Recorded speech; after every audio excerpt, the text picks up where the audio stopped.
And you graduated from high school in what year? 51. Okay. You had mentioned in a previous article that I read how important your high school was to you and how Oh, it important was. the environment there was.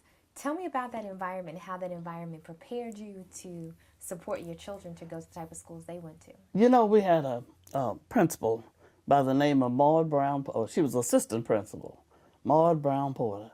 I used to couldn't stand that lady. Oh God, I wish she'd just disappear. But today I thank God for her. She was really a strong, strong mentor. She was a strong figure.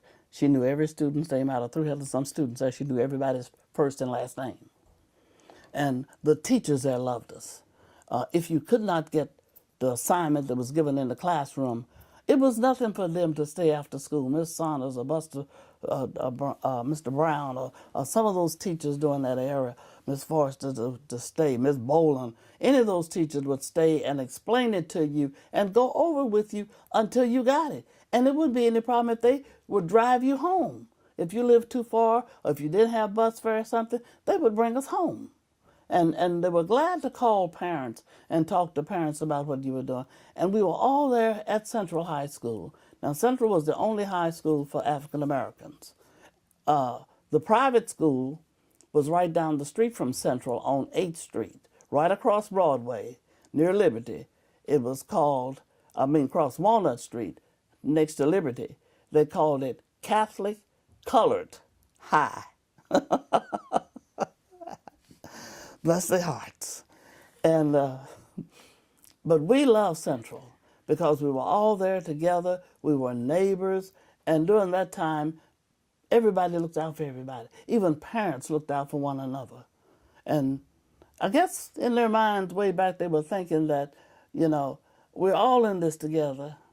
And as I tell folks today, all parents want their children to be better off than what they were. And from what they instilled in me and how they worked with each one of us, I never will forget. Every year when you're a senior, close to the last 3 weeks of school, they're getting ready for all the activities. And I thought, sure, and they post your grade average. You know just where you stood. So I knew that I was pretty good. So I'd come to school when I got ready. So I decided I'd come to school 8:30, 9 o'clock, 9:30. I got to the front door one morning, and Miss Brown was sitting, Miss Porter was there at the door. She said, Mattie Florence Johnson, what time does my school start? I said, Miss Porter, school starts at 8:30. She says, what time is it now? Miss Porter's 9:30.